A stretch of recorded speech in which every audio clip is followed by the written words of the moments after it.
এই মৌলবাদের কার্ড, এই মৌলবাদের কার্ড ফেরি করে বাংলাদেশে গুম খুন হয়েছে।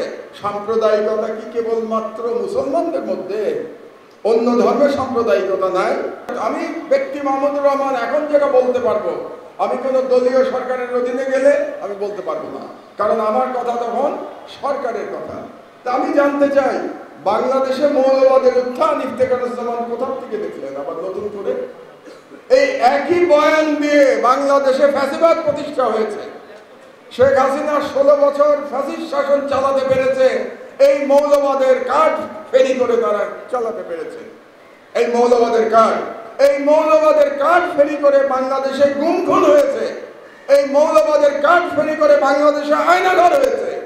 এই মৌলবাদের কার্ড ফেরি করে বাংলাদেশে বিচার বহির্ভূত হত্যা হয়েছে। হাজার হাজার মানুষকে হত্যা করা হয়েছে মৌলবাদের কার্ড ব্যবহার করে।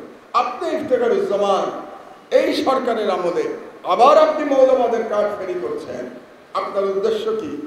আবার নতুন করে নতুন কোন আদলে ভারতীয় সাম্রাজ্যবাদকে বাংলাদেশে প্রতিষ্ঠা করা, এটা আপনার উদ্দেশ্য। আপনি সাম্প্রদায়িকতার বিরুদ্ধে বলেন, আমরা আপনার সঙ্গে আছি। মৌলবাদ শব্দ ব্যবহার করবেন না। মৌলবাদ শব্দ ইজ এ ন্যারেটিভ। এটা হচ্ছে ওয়ার এগেইনস্ট টেরর। বুশের যে ওয়ার এগেইনস্ট টেরর এবং ইন্ডিয়ার হিন্দুত্ববাদের ন্যারেটিভ হচ্ছে মুসলমানদের মৌলবাদী বলা। এটা তাদের ন্যারেটিভ। আপনি সাম্প্রদায়িকতার বিরুদ্ধে বলেন, আমরা আপনার সঙ্গে আছি, কিন্তু মৌলবাদ শব্দ বলবেন না। আমরাও সাম্প্রদায়িকতার বিরুদ্ধে, কিন্তু সাম্প্রদায়িকতা কি কেবলমাত্র মুসলমানদের মধ্যে? অন্য ধর্মের সাম্প্রদায়িকতা নাই? আপনার এই যে এত বড় একটা প্রতিষ্ঠান বাংলাদেশে, হিন্দু বৌদ্ধ খ্রিস্টান পরিষদ, এটা তো একটা প্রকাশ্য সাম্প্রদায়িক সংগঠন।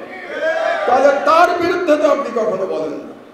তার নামের মধ্যেই তো সাম্প্রদায়িকতা, হিন্দু বৌদ্ধ খ্রিস্টান ঐক্য পরিষদ। এটা তো by name is a communal organisation.